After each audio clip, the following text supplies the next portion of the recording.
Bismillahirrahmanirrahim. Assalamualaikum warahmatullahi wabarakatuh. Waalaikumsalam. Selamat pagi, salam sejahtera bagi kita semua. Om Swastiastu, Namo Buddhaya, Salam Kebajikan.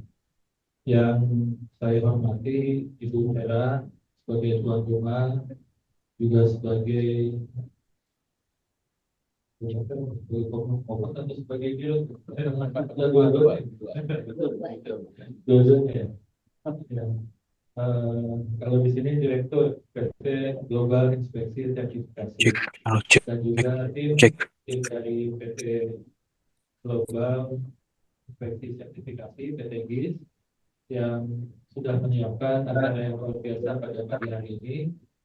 Jadi pagi hari ini di Ruben ini pagi-pagi sudah hujan karena menyambut acara Ibu Hera kayaknya.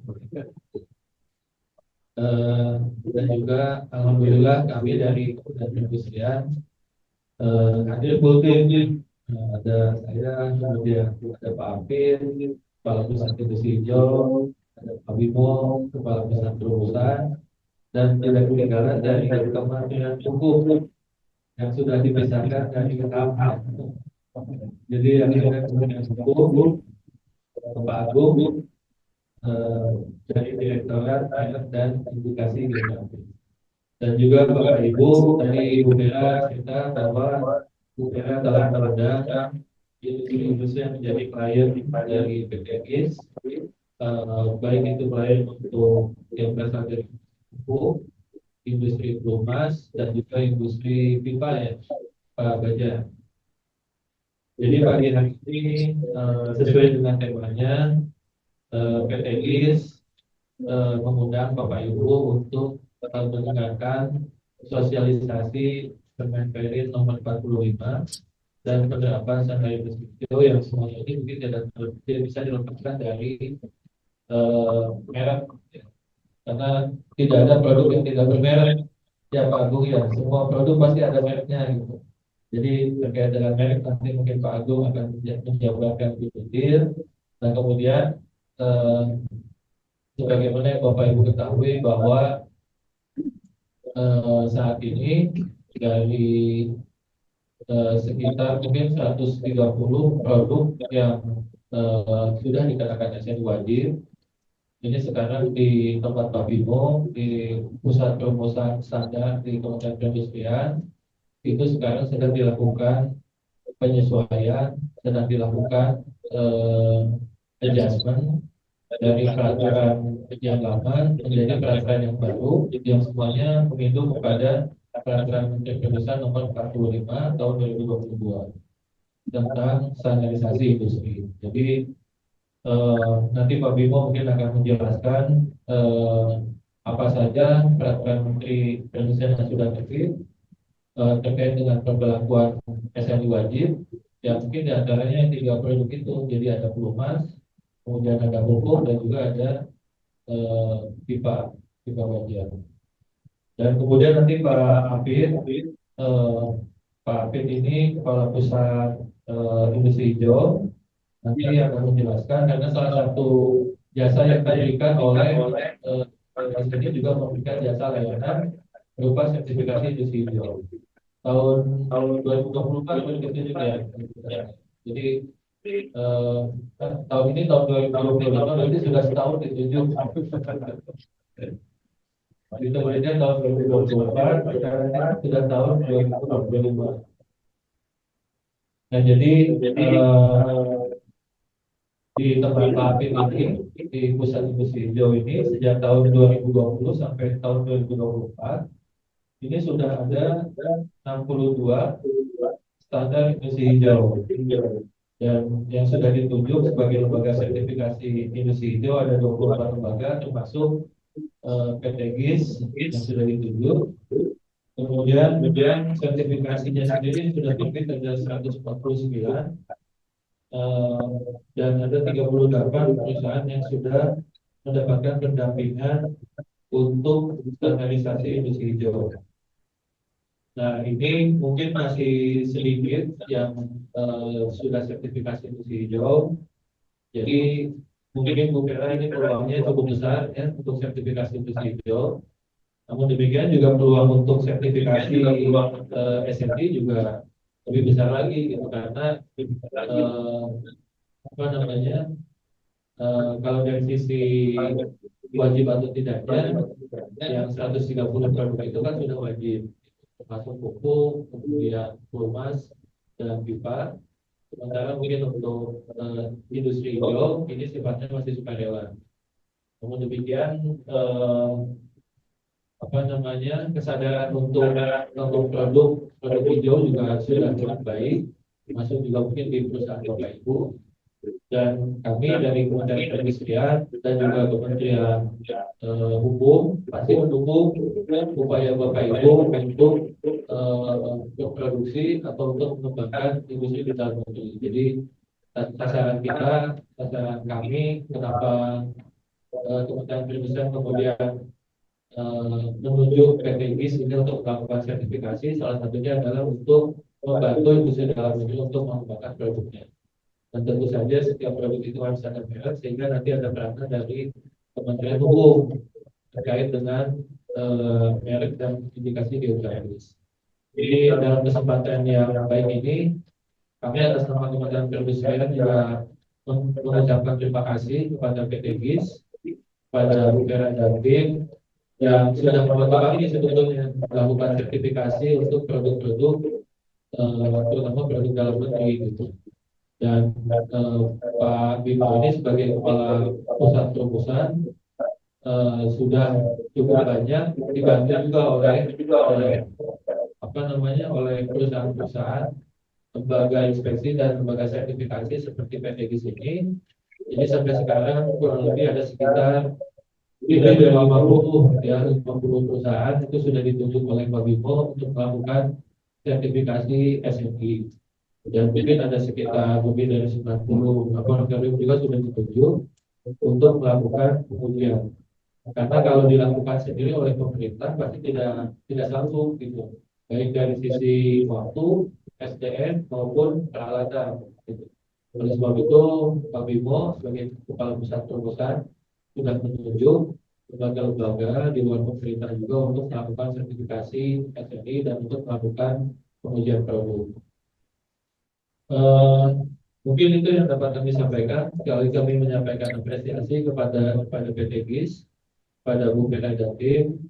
Semoga nanti apa yang disampaikan pada acara sosialisasi Permenperin Peraturan Menteri Indonesia nomor 45, kemudian penerapan sendiri sana Indonesia dan merek dan kebutuhan hukum ini mungkin dapat dicerna, dapat bermanfaat untuk Bapak Ibu dan mungkin nanti akan ada juga tanya jawab ya Bu Vera ya kepada para narasumber sehingga nanti Bapak Ibu dalam eh, melakukan sertifikasi SNI, sertifikasi industri hijau maupun pengajuan merek itu lebih clear dapat dilakukan sendiri oleh perusahaan Bapak Ibu. Demikian yang dapat kami sampaikan. Selamat mengikuti acara sosialisasi. Semoga acara ini bisa bermanfaat untuk kita semua. Selamat pagi. Wassalamualaikum warahmatullahi wabarakatuh.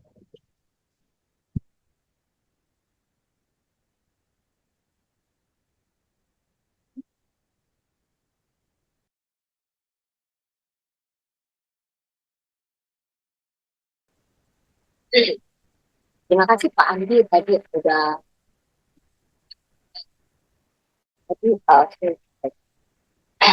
bahwa kami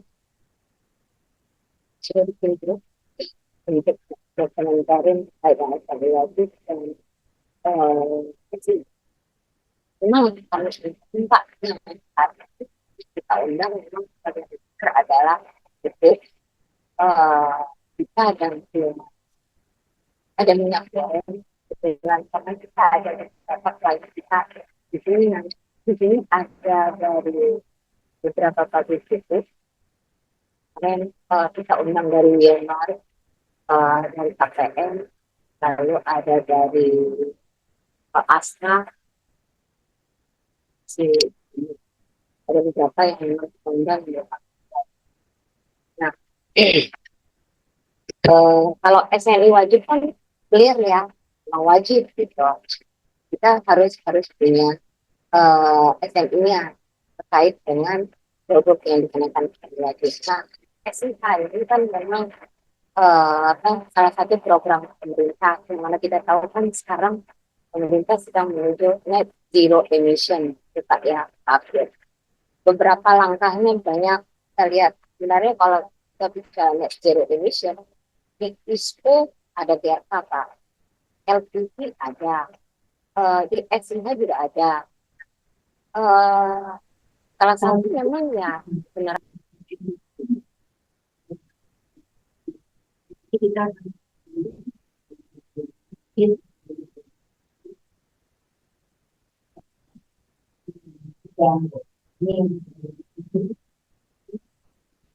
dan juga terutama nih terkait umkm nih, lisensi dan merek Pak Agung, terkait lisensi dan merek ini justru saya pun masih belajar juga Pak terkait lisensi. Nanti kita tahu kalau daftar merek, daftar lisensi bagaimana, berapa lama gitu. Jadi saya baru tahu kalau daftar lisensi harus mereknya harus keluar dulu. Jadi dia kayak yang nggak bisa paralel, mereknya buat dulu, tunggu mereknya 2 tahun nih rata-rata. Terus gimana nih kalau kita mau ngajuin SNI masih nunggu 2 tahun supaya ngurus lisensinya? Nah, jadi katanya kan oke, sedikit saya akan memperkenalkan ya dengan update bank yang terbaru. Karena kantor kita bagian besar mungkin Bapak Ibu sudah tahu, oke next itu kantor kita yang sedikit menambahkan ini. Jadi kami dari Oktober 2016 ya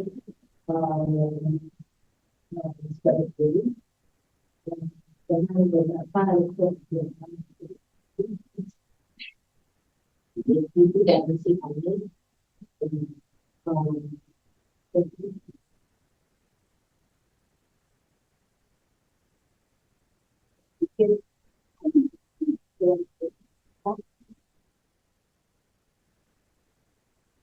kami sudah diakreditasi untuk beberapa lingkup yang sudah dibentuk. Nanti saya akan menggambarkan sedikit sertifikat dan akreditasi kita.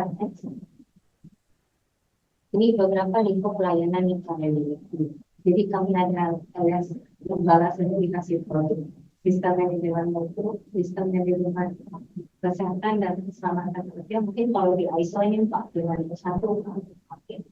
Ini ketiga, ada ISPO Indonesia Sustainable Palm Oil, sistem manajemen visual. Kita ada cyber security juga Pak, dan sistem manajemen dan teknologi informasi. Kalau Bapak Ibu mungkin tahu nanti yang sekarang sedang dikembangkan oleh BRIN terkait dengan SPBE Pak, itu sebenarnya part of FMLTI. Oke, next ini selanjutnya ini lingkup kita juga sertifikasi. Ya, ini tadi udah next. Ini sistem manajemen kepatuhan. Kami punya juga terkait kepatuhan. Lalu verifikasi validasi, and service on proses, pariwisata, green board label. Jadi kalau Bapak Ibu untuk green board label, kami juga punya untuk sektor itu, SIH dan ini beberapa lingkup. Next. Kalau produk elektronik, buku, tapi elektronik ini kan ada dua nih, ada yang di bawah SDM, ada yang di bawah Kementerian. Kalau kita yang di bawah SDM, elektronik, buku, peralatan lukis, sistem kendali, platform elektronik juga, logam, kimia, tumbuhan dan memang ini minyak goreng sawit, ya, palm oil, palm kernel, konstruksi kita juga.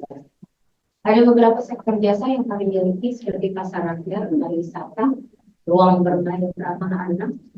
Ini di bawah Kementerian PPPA, lalu NAPSA ini BNN dan narkotika ya.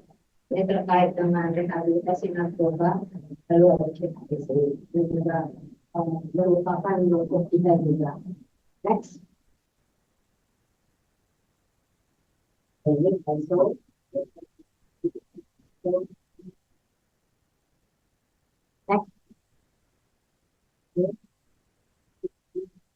Itu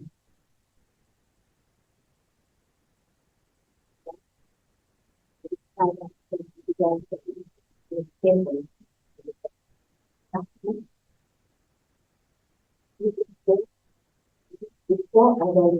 bawah di bagian itu ada aktif betul ada integrasi pabrik di terkait visual itu apa SMKI cyber security Sistem manajemen dan teknologi informasi ya. Ini agak berbeda dengan SMK. Nah ini standarnya mengacu ke ISO 20001.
Jadi itu maka sama ini program meeting juga ya. Ada SN ini grupnya gudang garam, lalu ada Eagle Heights Plantation, ini Raja Wali Group, ada Solidaritas, PN, dan sang PN juga hadir di sini sama Astra. Ini beberapa klien kami di sawit Pak, bisa kita tahu. Sebagian mereka produksi pupuk juga, jadi jual. Oke, next. Jadi beberapa partner kami di kementerian yang mencari Kementerian Hukum. Next. Jadi beberapa anggota kami yang ada kami berharap materi yang akan disampaikan dengan dari Bapak Ibu semua. Sebenarnya kami memfasilitasi, karena kami dengan banyak beberapa klien yang kesulitan mengisi tunas. Memang habis sesi siang ini, kami lakukan ya pembacara terkait dengan pengisian sini. Tapi masa sekolah ini informasi harus sampai ke kalau semua orang kan mungkin Pak, jadi kalau berlepas dulu lain yang dari sedikit yang untuk Ini kebetulan ada dari Bakri ya Bu ya, mengajukan untuk pipa Pak, pipa baja. Jadi itu sedikit informasi tentang kami. Terima kasih Bapak Ibu semua.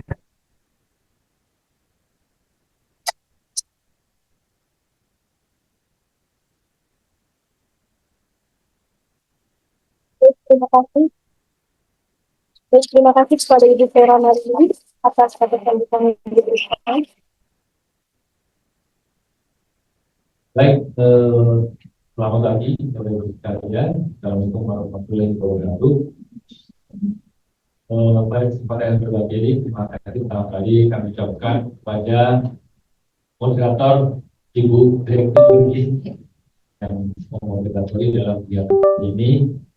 Yang hormati Pak Hafid sebagai Fakus Industri Geometri dan Perusahaan Bidang Industri Geometri dan Perusahaan, dan Pak Agung dari Kemenko Pak ya, tidak jawabnya Kemenko Kementerian Hukum. Pada kesempatan yang berbahagia ini, saya akan menyampaikan tentang pengaturan dalam PMD 45 tentang pemberlakuan sistem. Bapak-Ibu sekalian mungkin sudah cukup familiar bahwa November 2022 menerbitkan PMD 45 tentang standarisasi industri. Dengan terbitnya peraturan menteri perindustrian tersebut, maka seluruh peraturan menteri perindustrian tentang pemberlakuan secara wajib kita sesuaikan. Jadi berapa lama saya tidak?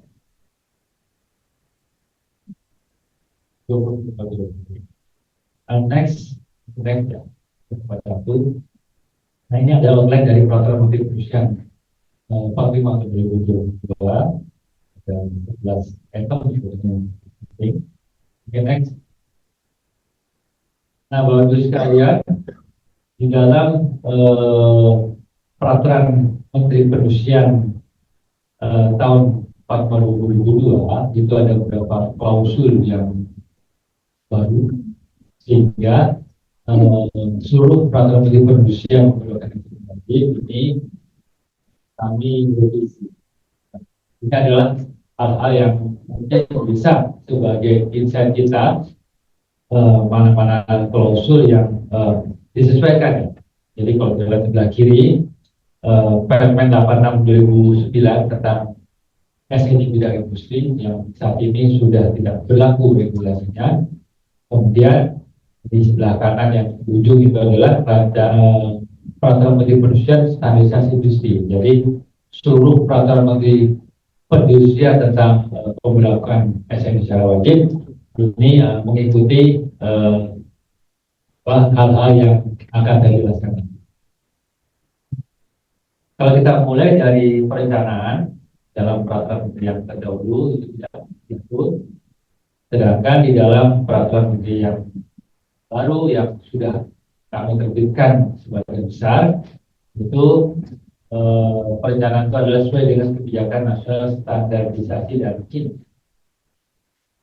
Kemudian untuk perumusan di dalam peraturan menteri perindustrian yang lama itu disebutkan bahwa isi yang dirumuskan oleh panitia teknis atau sub panitia teknis dan mengacu pada sedangkan yang peraturan yang baru di sini standarisasi industri SNI ada spesifikasi teknis dan ada prosedur tata cara. Tidak terlalu ya.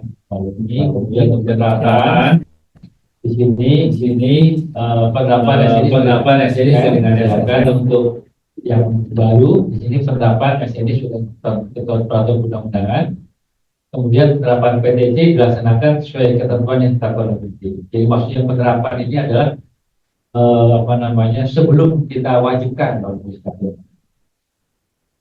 Nah kemudian untuk pemberlakuan Kalau yang dahulu pengkajian, penyiapan dan penyusunan permen oleh Dirjen Pembinaan Industri dulu oleh Dirjen Pembinaan Industri.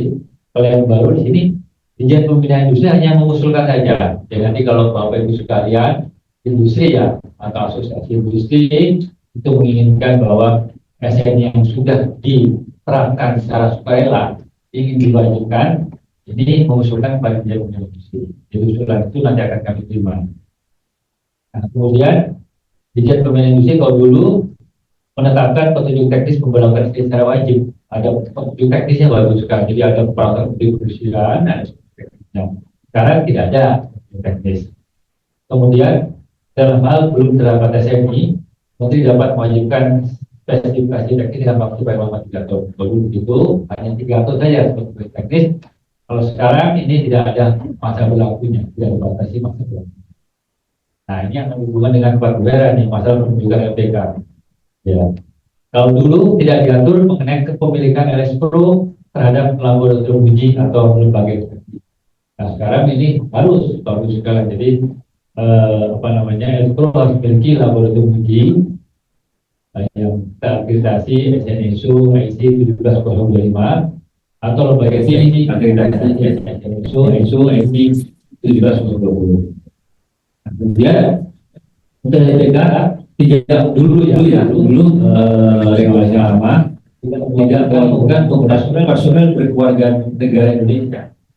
Sekarang agak ketat ini. Pertama harus menggunakan personel yang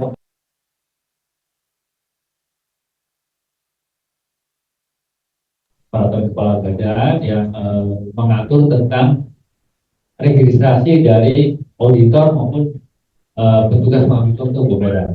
Jadi akan kita lakukan evaluasi kembali semua auditor maupun petugas pengambilan contoh yang sudah terregistrasi.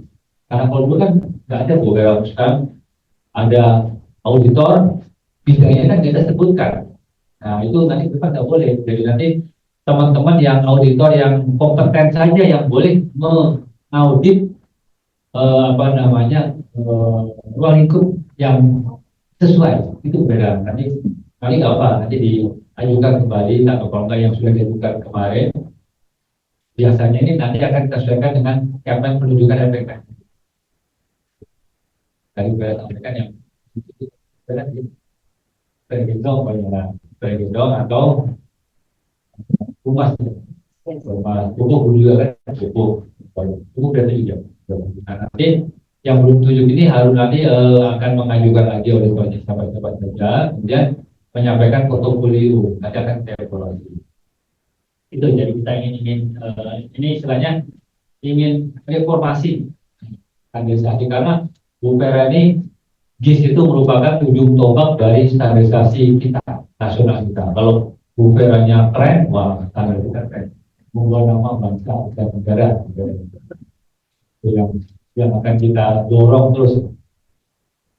Kemudian berkeluarga di Indonesia, berdomisili Indonesia dan lancar berbahasa Indonesia, Bu ya. Pertanyaannya, sama peraturan undang dan berintegritas oleh Menteri. Nanti akan kita integritas ulang ya, dalam mengembangkan kompetensi mereka masing-masing. Kemudian yang lalu dilakukan evaluasi data dan verifikasi lapangan. Nah, kalau sekarang dilakukan dengan evaluasi administrasi dan evaluasi kompetensi. Jadi tidak hanya lapangan saja, tapi administrasi juga tidak menjadi. Untuk penilaian kesesuaian, nah prosesnya adalah dengan perusahaan ini, sertifikat diberikan pada perusahaan yang memiliki persyaratan. Kalau sekarang yang baru, sertifikat diberikan kepada perusahaan industri atau perusahaan luar negeri yang memiliki persyaratan dan memiliki merek milik sendiri. Nah, nanti ada hubungan dengan Pak Agung. Jadi kalau dulu tidak ada persyaratan merek milik sendiri, ya perusahaan industri atau perusahaan luar negeri. Kemudian dulu tidak ada mengenai kantor perwakilan resmi bagi sekalian. Nah, kalau sekarang nanti produsen di luar negeri wajib memiliki perwakilan resmi atau pemegang lisensi di wilayah negara kesatuan Indonesia sesuai dengan peraturan peraturan. Jadi kalau dulu produsen luar negeri itu umumnya saya lihat itu bahwa sertifikat tes ini justru dipegang oleh para impor tidak atau trading nanti dapat nggak boleh. Jadi yang boleh yang boleh memiliki sertifikat SMI adalah produsen yang luar negeri CQ perwakilan itu. Ya, tadi di sertifikat juga disebutkan sertifikat ini adalah milik produsen A, pokoknya di luar negeri ya. Dalam itu sama. Ada orang lain yang punya sertifikat ini. Sekarang kan masih boleh trading punya sertifikat ini. Jadi dulu mungkin satu produsen itu banyak sertifikat ini ya, karena banyak tradingnya, importernya. Sekarang tidak boleh satu dari satu produsen punya sertifikat. Atau sertifikat ini satu sertifikat ini hanya dimiliki oleh satu produsen baru. Kemudian proses administrasi dilakukan oleh LS-Pro. Dulu kan administrasi melalui LS-Pro dari Bapak Ibu sekalian, kliennya Bu Vera dulu langsung ke Bu Vera. Sekarang tidak. Nanti proses sertifikat SMI atau sertifikat kesesuaian atau sertifikat kualitas produk itu nanti mendaftarkannya ke SIINAS. SIINAS misalnya apa bisa? Yaitu sistem informasi sistem informasi industri nasional. Ya, jadi mendaftar ke SIINAS, kemudian nanti akan kami evaluasi dulu dokumennya, baru kami yang mengajukan ke Bu Vera. Jadi nggak langsung. Kenapa di sini bagus sekali? Karena kami juga ingin sekarang mendapatkan data-datanya. Siapa saja yang jadi kliennya Bu Vera, siapa jadi kliennya SPM lain, sehingga kami bisa mengembangkan standarisasi industri. Bukan nggak tahu kalau saya mau cari kliennya Bu Vera, saya tanya Bu Vera dulu. Kalau Bu Vera di luar negeri gimana Pak? Udah itu HP-nya lowbat atau nggak bisa kan? Sekarang langsung saya bisa dapat data klien Bu Vera apa saja. Kemudian pembelian SPTS ini oleh LS-Pro. Dulu SPTS namanya SPTS ini oleh LS-Pro. Sekarang enggak. Sekarang ada dua bentuk sertifikat SNI diterbitkan oleh Bu Vera. Tapi tetap melalui SINAS juga. Sertifikat SNI itu untuk kualitas produk, hasil penilaian kesesuaian ya. Hasil penilaian dan pengujian mutu barang. Barang kan ya. Itu dikeluarkan oleh Bu Vera. Tapi nanti ada lagi satu lagi Bapak Ibu sekalian, namanya surat persetujuan penggunaan tanda SNI. Nanti ini berhubungan dengan NTB. Ya, NTB.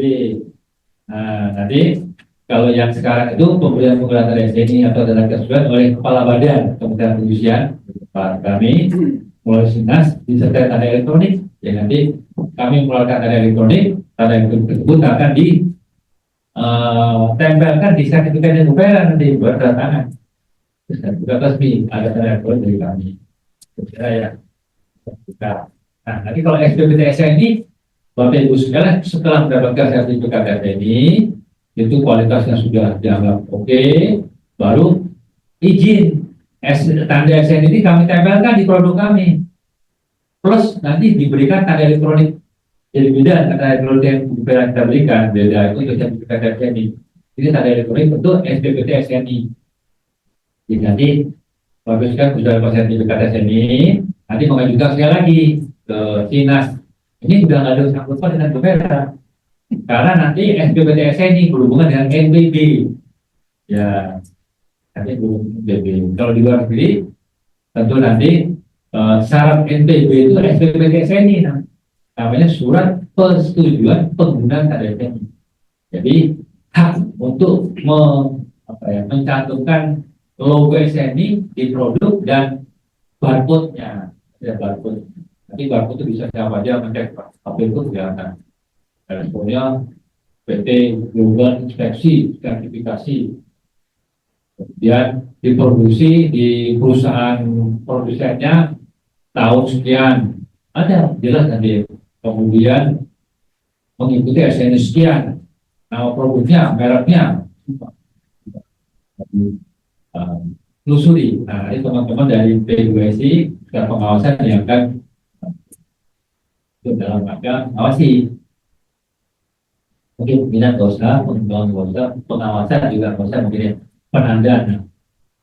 Tadi penandaan tadi disebutkan bahwa tanda SNI dan tanda ST dulu ya. Sekarang tanda SNI dan tanda kesesuaian. Tanda SNI dan tanda Oke, lanjut. Next ya. Oke, nah ini penyesuaian penalti nomor 4 tahun 2002. Nah ini secara garis besar bagus sekali ya.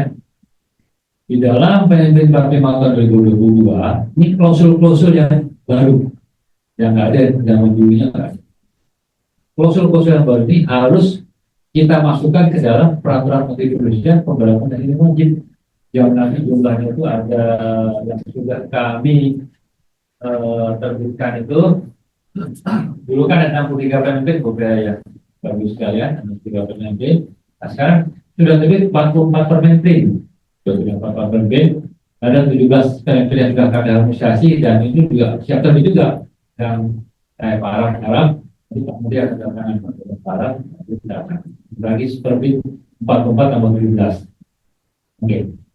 Nah, pertama yang penting adalah adanya definisi perusahaan industri. Apa itu perusahaan industri? Kemudian ada definisi perusahaan luar negeri. Apa itu perusahaan industri? Jadi sebenarnya yang berhak mendapatkan sertifikat TNS ini adalah manufaktur.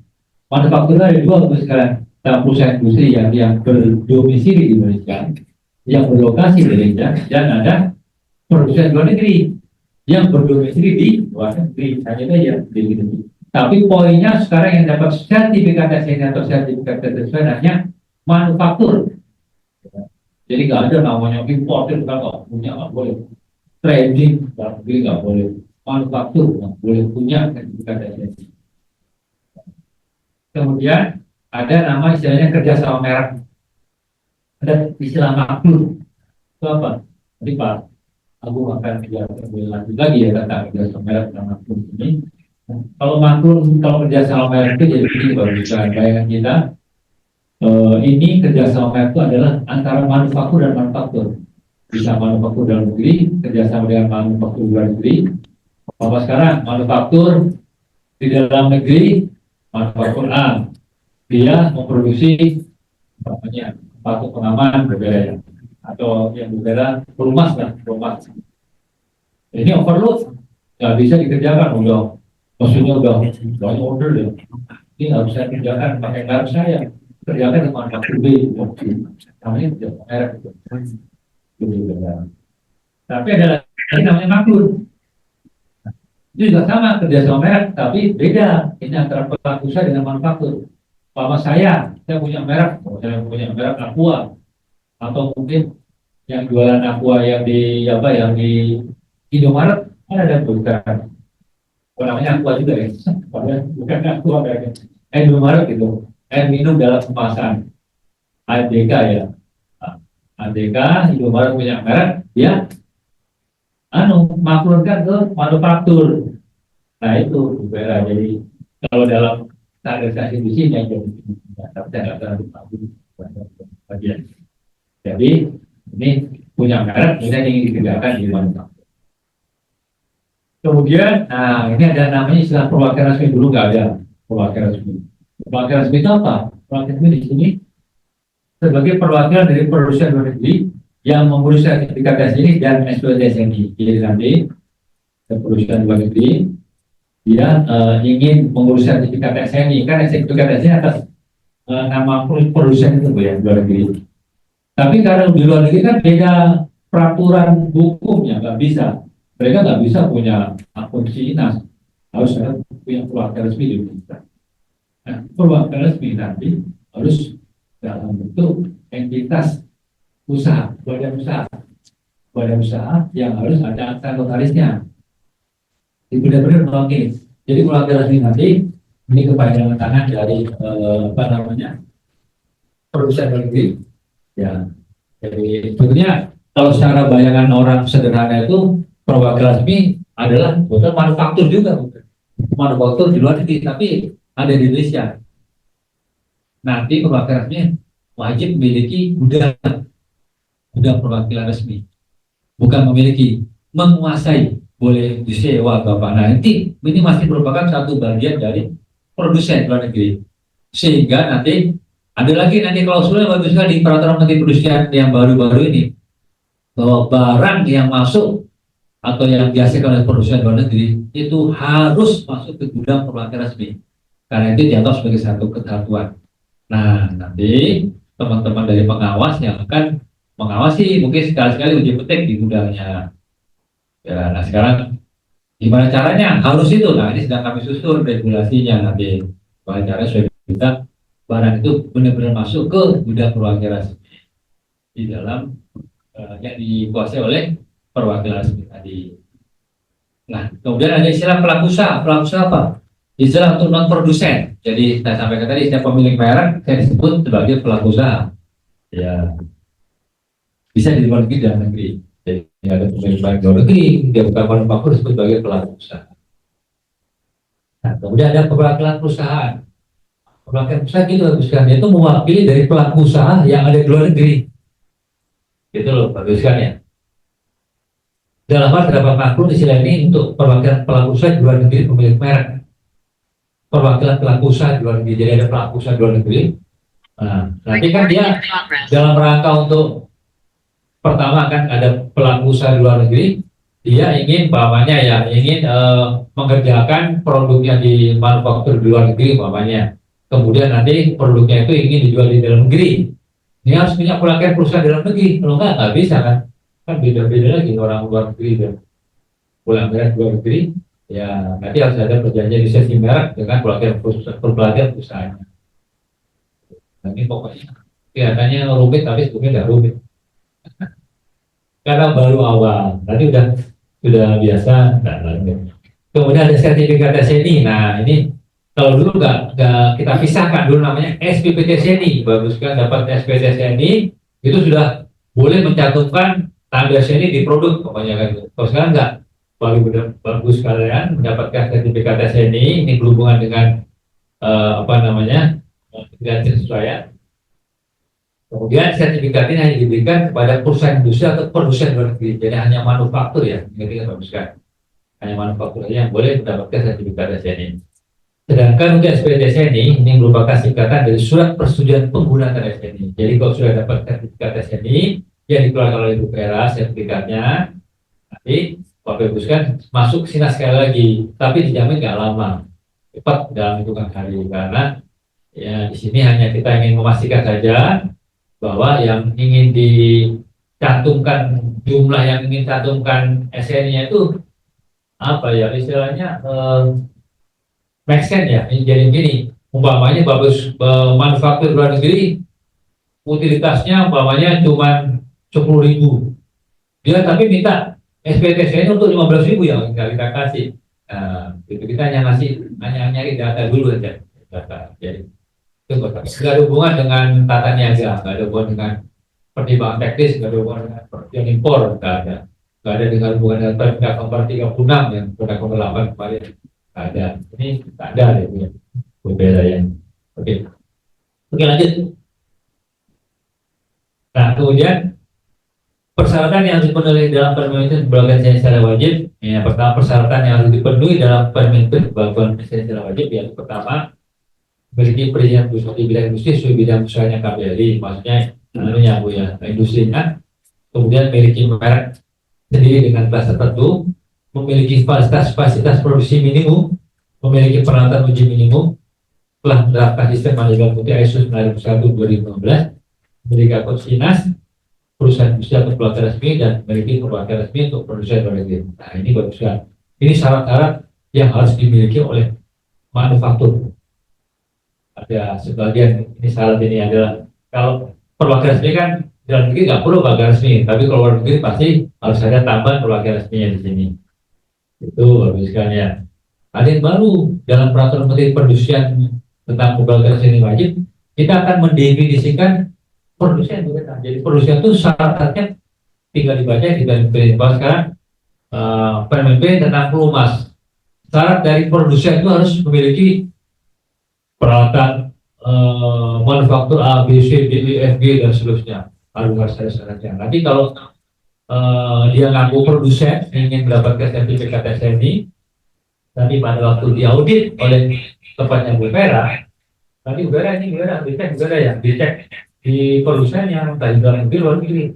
Kalau mereka nggak punya peralatan minimum manufaktur, udah nggak boleh nggak boleh disertifikasi. Jadi kadang-kadang gini, bagusan tujuan kita supaya kita bisa apa ya, ada namanya ngaku produksi ternyata cuma assembly, nggak boleh tuh assembly. Kan kasihan yang tidak produksi juga, karena assembly kan susah kita men-trace-nya kan, bahan baku dari mana, komponen dari mana, komponen dari mana, kan susah maksudnya ini. Nah itu yang tujuan sini. Dan juga punya peralatan uji minimum. Nah teman-teman auditornya BUPR ini harus galak, mana kan ya di pabrik di dalam PMP disebutkan minimal punya lab alat ABC, masalah uji ya ABC direktif. Kalau nggak punya, udah ini udah mayor, bukan minor lagi, udah mayor. Karena dalam peralatan ini hati-hati, karena sekarang kan harus kalau melanggar, wah repot nanti hubungannya pidana. Satu-satunya apa ya, regulasi di Kementerian Perindustrian yang hubungan pidana ini hanya SNI, yang lain nggak ada pidana, perdata semua. Nah ini makanya kita harus serius, karena kita banyak yang kita langgar. Yang penting lagi juga aman ya. Oke, berikutnya lanjut kerjasama dan makro. Nah perbedaannya Bapak Ibu sekalian, kerjasama adalah kerjasama yang dilakukan oleh perusahaan industri atau perusahaan luar negeri dengan perusahaan industri lainnya atau perusahaan luar negeri. Jadi maksudnya manufaktur dan manufaktur Bapak Ibu sekalian. Ya. Kemudian makro adalah kerjasama dilakukan oleh pelaku usaha dengan manufaktur. Ya. Poinnya saja bisa diceritakan terlalu panjang ya. Nah di sini salah satu makro, penerima maklum telah memiliki sertifikat SNI yang masih berlaku. Jadi gini bagus kan, ini saya sering dikomplain juga nih. Jadi kalau seandainya proses maklum berarti ada pelaku usaha ingin memproduksi produknya, bukan memproduksi produk dengan merek miliknya, berarti kan di manufaktur Bu ya, ada proses maklum. Nah sebelum manufaktur ini mendapatkan proses maklum, ini dia harus punya sertifikat SNI atas merek miliknya sendiri dulu. Ini yang banyak nggak mau teman-teman, terutama dari dari China. Karena teman-teman di kita juga banyak ini, jadi punya merek sendiri, cari manufaktur yang murah ke sana. Misalnya juga nggak mau, ngapain saya bikin sertifikat SNI atas merek milik saya sendiri dulu. Orang saya nggak pernah jualan di Indonesia kok, yang jualan kan ada yang punya merek. Gitu Pak. Itu yang sering ini. Nanti ini perlu disampaikan ke teman-teman. Jadi harus sebelum mereka dapat maklum harus punya sertifikat. Tujuannya buat apa? Tujuannya pertama, kita ingin equality, persamaan hak. Karena apa? Karena kalau di Indonesia udah sertifikat SNI wajib itu pasti manufaktur udah punya sertifikat SNI sendiri. Kalau enggak jangan polisi ya. Iya, kalau produksi masa dibedakan. Mereka nggak punya sertifikat dulu, tiba-tiba udah maklum. Berhenti, nanti tidak lagi maklumnya. Nah, itu yang kita ingin menyamakan hak dan kedudukan semua manufaktur yang terkena pemberlakuan SNI wajib. Oke, kerjasamanya juga mirip-mirip ya. Oke, waktunya masih ada 2 pembicara lagi. Kemudian nanti mungkin di pertanyaan ini baguskan ya, di pertanyaan nanti ini juga bahannya bisa diminta nanti tanya share yang apa. Nah kemudian tadi sampaikan di penilaian kesesuaian nih, di belakang penilaian kesesuaiannya. Nah penilaian kesesuaian ada 2 tahap sekarang, Bapak Ibu sekalian. Dulu kan hanya SPT SNI, sekarang ada namanya tahap 1 permohonan penerbitan sertifikat SNI. Jadi nanti Bapak Ibu sekalian, nah pemohonnya ini ada 2, saya katakan tadi kan, sertifikat SNI, ini kualitas barang, sertifikat kesesuaian. Nah ini hanya 2 yang boleh berhak untuk memilikinya. Yang pertama adalah perusahaan industri, yang kedua adalah perusahaan luar negeri melalui perwakilan. Ingat perwakilan Bapak sekalian, ini akan dapat sertifikat SNI nanti. Nah ini melalui permohonan untuk kita semua Bu. Nanti kita yang alirkan ke tempatnya Bu Beta. Jadi Bapak sekalian jangan milih LSP yang lain. Ini ada pilihannya nanti, pokoknya GIS itu tersembunyi, nanti pilih yang paling atas bukan GIS. Kalau salah pencet udah masuknya nanti ke LSP yang lain, bukan kepada LSP. Karena biasanya kan punya catat, karena biasanya kan punya Tapi kan ini bagian promosi juga kayaknya. Kalau cara klik nanti dikirim ke yang lain, nanti nggak jadi kepada UPera. Karena kita nanti yang akan langsung otomatis diteruskan sama kita. Kalau baguskan dan pilih yang UPera, ya nanti otomatis kita teruskan ke UPera lagi. Dari awal, kalau itu permohonan sertifikat. Terus ke bawah ada penerbitan sertifikat. Kemudian yang tahap 2 ada namanya permohonan penerbitan SPT SNI, surat persetujuan penggunaan SNI. Nanti setelah Bapak Ibu sudah dapat sertifikat SNI, nanti masuk ke SINAS lagi, syaratnya sertifikat SNI, udah nggak ada hubungan dengan UPera. Nanti kita keluarkan, nanti ada hubungannya dengan NPB, Bapak sekalian, itu juga penting. NPB nomor barang ya, nomor pendaftaran barang ya, pendaftaran barang ya, NPB SNI, dengan NPB. Oke, nanti akan dijelaskan oleh staf saya setelah ini penting nanti cara-cara kemana supaya nggak salah masuk bahan. Ya, dijelaskan tadi. Kemudian berikutnya adalah penilaian kesesuaian. Nah, penilaian kesesuaian di sini untuk sistem sertifikasi tipe 5 kita akan diaudit proses produksi dan penerapan sistem manajemen mutu sesuai dengan ISO 1/2015 dan pengujian kesesuaian mutu. Nanti Bu Vera akan mengaudit proses produksi dan sistem manajemen mutu FT baru 1 dan kesesuaian mutu nanti diambil sampelnya oleh PPC-nya Bu Vera kan, ambil sampelnya diuji di labnya Bu Vera di Indonesia. Kalau di luar negeri, kalau di dalam negeri ya tinggal dipakai mobil Volt aja diantar ke lab, nggak boleh dikirim. Nah kemudian sistem sertifikasi tipe 5 untuk sertifikat SNI ini berlaku 5 tahun bukan? Dulu 4 tahun Bu Vera, 5 tahun. Tapi jangan lupa setiap tahun ada proses surveillance. Dulu pun ada proses surveillance, tapi ada berapa ya? Nggak surveillance bagus kan? Bandel. Nah ini sekarang nggak bisa karena melalui SINAS. Nanti kelihatan bahwa beberapa daftar sekarang sertifikasi. Nanti kita ingatkan di SINAS dong, merah, warning, surveillance. Nah, langsung bisa dicabut. Sertifikat kan diikuti Bu Vera ya. Vera ini saya yakin mengikuti regulasi ini sudah bersahabat lama dengan saya. Ya. Oke. Kemudian untuk SPT SNI setiap tahun, SPT SNI setiap tahun bagus sekalian. Jadi itu berlakunya setiap tahun. Tapi nggak dijamin nggak sulit. Dijamin tidak sulit karena apa? Karena nanti marknya itu barcode-nya itu tidak berubah bagus kan, jadi tetap sama aja barcode-nya, hanya yang berubah isinya di barcode. Nah, baru bisa tiap tahun nanti pakai barcode itu kan kadang-kadang kasihan juga kalau mau barcode berubah. Kan biasanya pelaku usaha itu ya biasanya kayak ini ya, tua ini udah disiapkan yang akan ditempel ini sekian juta untuk kan supaya murah kan di NFS. Dia berarti kan kita siap. Tapi 5 tahun saja, 5 tahun, jadi setiap tahun itu nggak berubah. Terus nanti pas resertifikasi keluar barcode baru, itu 5 tahun lagi. Tapi datanya berubah-ubah nanti, karena ini datanya mengacu kepada server kita di sini. Tuh, jadi kalau kelihatan, yang ini produksi tahun, yang produksi pabrik ini akan kita kembangkan terus, datanya supaya bisa lebih lengkap. Kemudian, nanti data dukungnya bagus sekalian. Untuk SPT SNI tadi, bukti kapasitas produksi, ini bisa dibaca ya. Kemudian, saya sudah sampaikan yang nanti akan tersebutkan SPT SNI disertai dengan tanda elektronik. Tanda elektronik itu akan ditambahkan ke produknya. Ya. Nah, syarat-syaratnya ini bagus sekalian. Ini mungkin dibaca aja, bagus sekalian syaratnya. Setelah didapatkan proses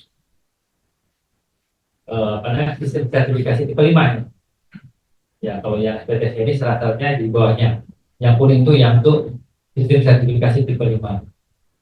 Nah bagus sekalian, ini yang penting perwakilan resmi ya, perwakilan resmi. Berikut next, perwakilan resmi ya. Nah perwakilan resmi di sini persyaratannya adalah apa bagus? Nah pertama, akta pendirian perusahaan, di dalam negeri maupun luar negeri. Kalau luar negeri harus diterjemahkan dalam bahasa Indonesia dengan penerjemahan tersumpah.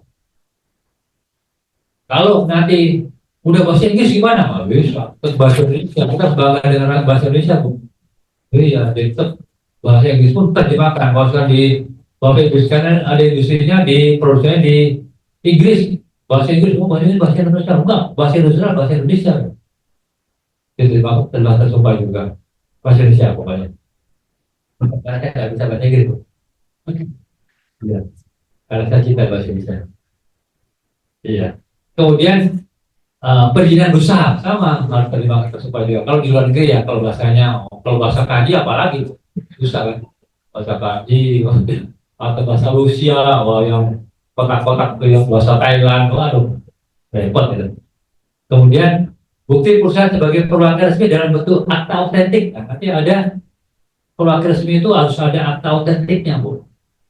Mau dikeluarkan oleh Pak Agung di Menkum, akta notaris, tapi kan tetap Menkum kan di Bank Menkum. Kemudian perjanjian lisensi merek dari perusahaan luar negeri sebagai pemilik merek kepada perwakilan resmi. Jadi biar bagaimanapun kan perusahaan luar negeri punya merek, kalau ada perwakilannya Bu ya, perwakilan resmi. Nah, ini ada perjanjian lisensi. Ya. Kemudian bukti pencatatan perjanjian lisensi di Kemenkum pada kan. Nah, kemudian bukti menguasai gudang di kabupaten kota yang sama terdekat. Nanti bukan kepemilikan yang menguasai gudang. Di perwakilan resmi, nanti umpamanya perwakilan resmi di Indonesia, dia harus punya gudang, di Jakarta, dia harus punya gudang di sekitar Jakarta. Oh, di Jabodetabek apa? Jangan sampai perwakilan resmi di Jakarta, gudangnya di Semarang. Boleh. Jadi nanti pilihkan lokasi. Iya, bagian perwakilan resmi di Medan, ya bukti penguasaan gudang di Medan. Oh, boleh perwakilan resminya di Medan, gudangnya di Medan, di Jakarta, di Makassar ya, sama aja bohong, balik kayak zaman dulu lagi ya. Setengah mati ya teman-teman dari pengawas untuk mengawasi. Nanti kan ada keharusan barang tuh masuk keluar dari pelabuhan langsung masuk ke gudang perwakilan resmi. Pelabuhannya pasti pelabuhan yang di kota perwakilan resmi. Itu Bu. Ya, itu yang paling penting bagus. Ini saya sering diomelin juga sama teman-teman. Jadi kalau perwakilan resminya di daerah mana, gudangnya harus di situ. Nanti didaftarkan di sini harusnya gudang yang mana. Nah, nanti untuk bisa mengharuskan barang keluar dari pelabuhan itu langsung masuk ke gudang perwakilan resmi, nanti sudah kita susun SOP-nya gimana caranya. Kan bisa cepat selesai SOP-nya. Nah, kemudian produk impor harus dimasukkan ke dalam gudang yang dibayar. Harus dimasukkan ke dalam gudang yang dikuasai sebelum diedarkan. Kalau kan wajib, sampai ada yang nanya, Pak, nanti masuk gudang barang masih di truk, boleh nggak? Boleh aja, truknya di dalam gudangnya. Atau jadi mau melarikan diri Pak, tepat itu. Oh, truk. Nggak apa-apa, boleh. Nah, nanti proses verifikasi nanti ya.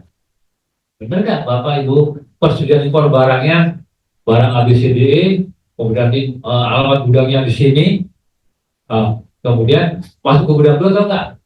Kalau nggak masuk, nggak ada verifikasi itu suatu pelanggaran. Nanti ada LS-nya, laporan surveinya kita lihat. Jadi kalau dalam negeri udah aman, dalam negeri udah biasa Bang. Gudangnya kan di pabrik sendiri kan. Nah, kita kan konsepnya bahwa gudang perwakilan resmi adalah bagian dari gudang produksi luar negeri kan. Oke. Kemudian yang sebelah kanan paling atas, perusahaan luar negeri hanya dapat menunjuk satu perwakilan resmi, bagus sekali. Jadi ada perusahaan A di luar negeri, dia hanya satu perwakilan resmi. Nggak boleh kalau sekarang ada perusahaan A, kemudian perwakilan resmi banyak di tiap kota, nggak boleh. Satu saja perwakilan. Nah, kalau ada beberapa perusahaan luar negeri tapi dalam satu entitas namanya multinational company, ya contohnya sebagai apa? Seperti Unilever. Unilever itu kan umpama sekarang punya pabrik sabun di China 2, di Vietnam 3, kemudian di Malaysia 1. Boleh satu perwakilan resmi mewakili beberapa, ya karena dia satu entitas kepemilikan, boleh. Tapi kalau berbeda produsen, boleh satu.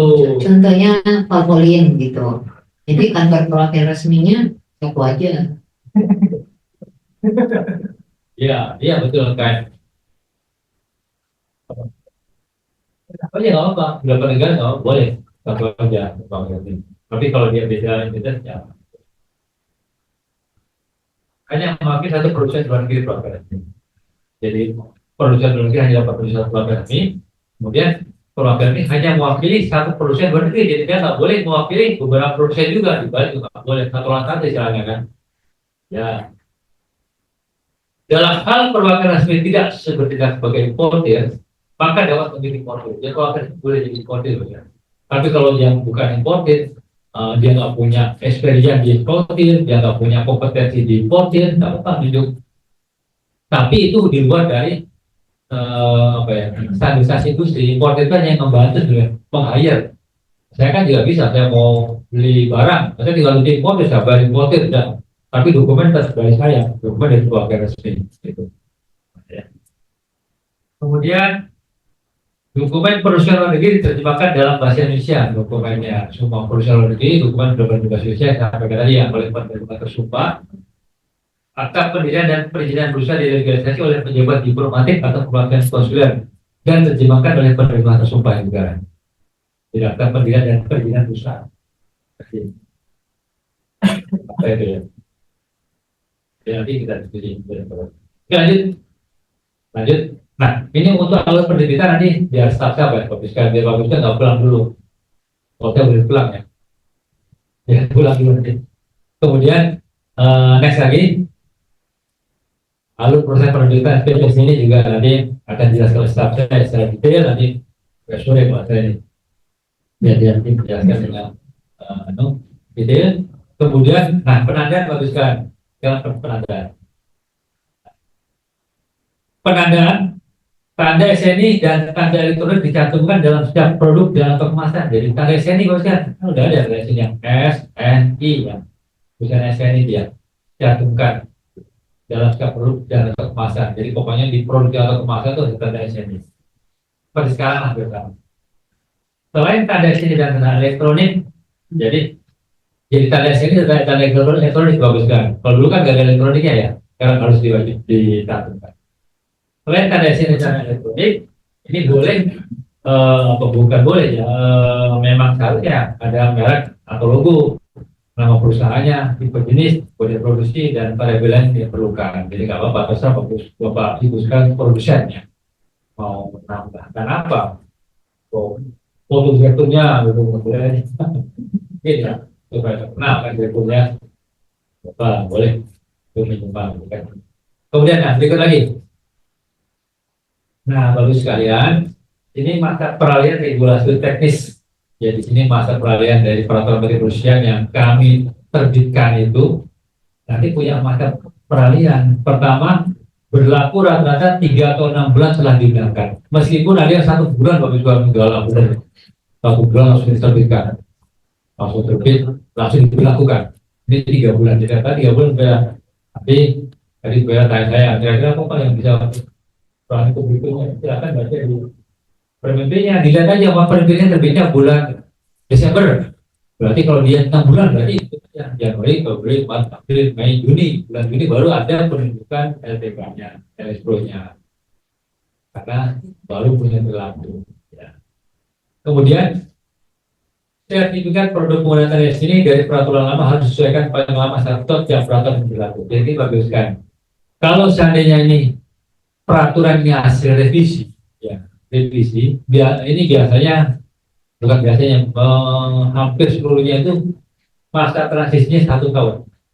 Ya, jadi sertifikat SPPTSN yang dulu itu masih boleh dipegang selama 1 tahun. Jadi baguskan boleh produksi dulu nggak apa-apa, karena tetap asal masih berlaku ya SPPTSN-nya selama 1 tahun. Bahwa sekarang dia berlakunya bulan Juni 2025, berarti Juni sampai Juni 2026 masih boleh punya sertifikat masa transisi.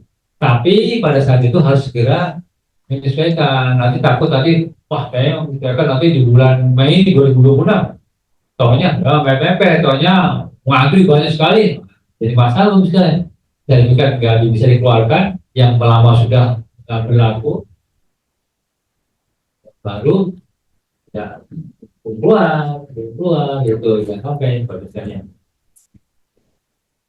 Oke, nomor 3-nya, produk dengan tanda SNI peraturan lama dikecualikan dari kewajiban dihubungi tanda elektronik. Nah, jadi bagusnya tadi sampaikan produk dengan tanda sini pertolongan apa dikembalikan dari kewajiban dibuktikan. Biasanya kalau sudah terlanjur diproduksi masih ada ini dan belum laku, biasa sampai berlaku sampai ke pembeli terakhir nggak apa-apa. Kan itu kelihatan ini diproduksinya kapan ya kan? Saya berikan yang mana? Ya, produk tersebut terkait hasil produksi atau impor pengalaman satu sejak peraturan menteri berlaku masih dalam beda hingga pengguna akhir. Ya, berikan ya. Berlanjut. Nah, ini adalah posisi terakhir dari revisi preventif. Bahkan yang maju juga nanti juga bisa pelajari. Telah terbit sebanyak 44 PMP. 44 PMP itu tidak berarti 44 ruang lingkup, karena biasanya dalam satu PMP itu suka beberapa ruang lingkup tuh. Ada yang 3, ada yang 4, ada yang 1 juga. Ya, ruang lingkup itu masih produknya. Kemudian yang sudah kami harmonisasi ada 17. Sudah harmonisasi 3. Pak Menteri tanda tangan, kan ini proses ya, karena prosesnya ada 11 kemarin baru saya para, kemudian Pak Kaban, Dirjen, kemudiannya baru Pak Menteri. Ini segera juga akan buat, 11 ini juga akan buat, sisanya yang 6 nanti mungkin setelah 11 ini keluar. Kemudian telah siap dilakukan harmonisasi, ada 2 pemimpin yang siap diharmonisasi, belum harmonisasi masih lambung, kalau mau beli alat medial silakan. Ini mainan dan anak dan pakaian bayi, mainan dan pakaian bayi ini akan segera mungkin bulan ini kita lagi tunggu siapa dari Pak Agung Menko ya, kalau kita di Pak Agung ya. Kemudian ada 2 angka kita cabut 2 periode Bu, yaitu pupuk organik anorganik kan nggak ada kan, anorganik itu bahan baku untuk pupuk NPK karena bahan baku anorganik dan BJKU baja tulangan beton keperluan umum. Karena kita sudah ada SNI baru, namanya SNI baja tulangan beton untuk konstruksi. Nah ini sudah mengakomodir BJKU juga, double SNI. Kita sebut yang BJKU-nya. Nah, tadi masalah pupuk anorganik yang akan sudah kita kerjakan pupuk. Jadi ada 2 yang dicabut, ada yang 2 akan diremon, nah, ada yang 4 PMP yang di status quo. Status quo itu kita pertahankan dulu pakai regulasi alam. Karena ini SN-nya akan kita revisi loh. Karena apa contohnya ini asam sulfat. Asam sulfat itu karena ternyata ada asam sulfat yang di luar syarat mutlak asam sulfat yang sekarang ini Bu yang diwajibkan, sehingga terganggu dia. Itu karena perkembangan teknologi ternyata ada asam sulfat yang grade kali 2 lah sekalian, grade-nya grade bawah, tapi dibutuhkan oleh industri Bu, industri smelter ya, industri smelter. Sedangkan asam sulfat yang grade A tadi kalau dipakai di industri smelter harganya kemahalan kalau udah grade A, tapi ternyata desainnya disparitasnya disparitas ruang lingkupnya itu terlalu luas sehingga ketarik juga yang tidak harusnya tidak perlu diwajibkan. Nah itu yang status quo pasti nanti hasilnya akan kita perbaiki, nanti baru kita revisi PMP-nya. Itu mungkin diberi waktu Pak Menteri selama 1 tahun ini. Oke, mungkin itu yang dapat saya sampaikan. Terima kasih. Nanti mungkin ada pertanyaan. Ya, terima kasih Pak Bimo. Ini wajah-wajahnya sudah menyimpan pertanyaan.